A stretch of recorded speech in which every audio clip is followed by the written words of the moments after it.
Dholka APMC શાક માર્કેટમાં ગંદકીનું સામ્રાજ્ય। એપીએમસી તરફથી 118 દુકાનો તથા રોજના 800થી 1000 વાહનો અવરજવર કરે છે।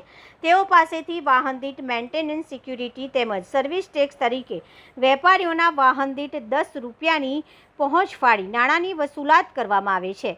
આ નાણાં એપીએમસી નિયમ અનુસાર ગ્રાહકો, વેપારીઓ તેમજ માર્કેટમાં આવતા અન્ય લોકોની આરામગૃહ, ટોયલેટ, બાથરૂમ, પીવાના પાણીની સુવિધાના ખર્ચમાં વાપરવાના હોવા છતાં અહીં કોઈ નાણાં વાપરવામાં આવતા નથી। તે માર્કેટમાં દેખાતી ગંદકીના ઢગલાઓ તથા ટોયલેટ, બાથરૂમ તેમજ પાર્કિંગ વ્યવસ્થા પરથી સ્પષ્ટ દેખાઈ આવે છે।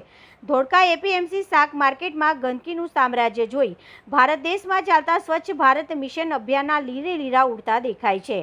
સ્વચ્છ ભારત મિશન માનનીય વડાપ્રધાન નરેન્દ્રભાઈ મોદીનું સ્વપ્ન છે અને વડાપ્રધાન ગુજરાત રાજ્યના જ વતની છે અને તેમની ભારતીય જનતા પાર્ટીની સરકાર પણ ગુજરાત રાજ્યમાં છેલ્લા 27 વર્ષથી છે।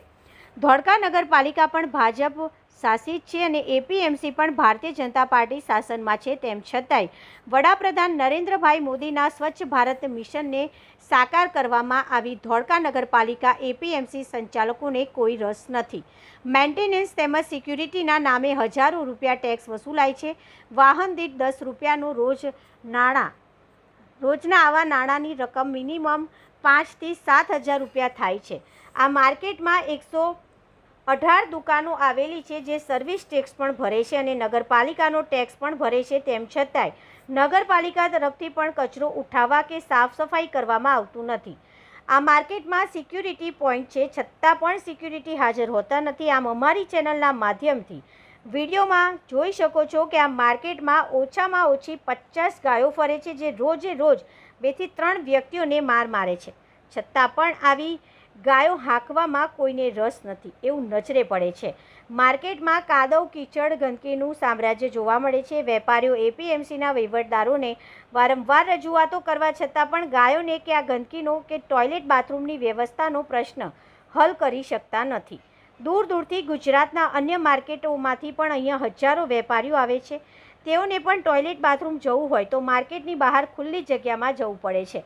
અહીંના સ્થાનિક વેપારીઓને અમારી ચેનલના રિપોર્ટર તરફથી પૂછપરછ કરતા તેઓએ ઉપર મુજબ દરેક પ્રશ્નો વિશે માહિતી આપેલ છે અને સાથે સાથે તેઓએ એપીએમસી માર્કેટ સંચાલકો તથા ધોળકા નગરપાલિકાને વિનંતી સાથે જણાવેલ કે અમને આ ગંદકીના સામ્રાજ્યથી મુક્ત કરાવો। હજુ વરસાદની સિઝન ચાલુ થઈ નથી તે પહેલાં માર્કેટમાં પણ પગ મૂકવાની જગ્યા નથી। રોડ રસ્તાઓ ખરાબ છે, ઠેર ઠેર ગંદકીના ઢગલા પડ્યા છે।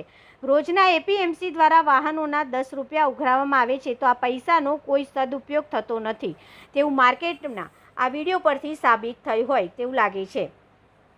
કારણ કે પીવાનું પાણી પણ વેપારીઓ અને ગ્રાહકો બહારથી લાવે છે। ખરેખર એપીએમસી પોતાની જવાબદારીથી દૂર છટકી જતી હોય તેવું સ્પષ્ટ દેખાય છે। આમ કરવાથી અહીં હજારો વેપારીઓ મુશ્કેલીઓમાં મુકાય છે। સંસ્થા તરફથી એપીએમસી માર્કેટમાં નવી દુકાનો બાંધવામાં અને ઊંચા ભાડા વસૂલ કરવામાં રસ છે પરંતુ દૂર દૂરથી આવતા ગ્રાહકો માટે આરામ કરવા માટે, રહેવા માટે તથા નવા ધોવા માટે સુવિધાઓ ઉપલબ્ધ કરવા માટે કોઈ જાગૃતતા કે રસ નથી તેવું અમારી ચેનલના માધ્યમથી રૂબરૂ તપાસ કર્યા બાદ દેખાઈ આવે છે। મેનેજિંગ તંત્રી મહેશ સોનારા, ધોળકા।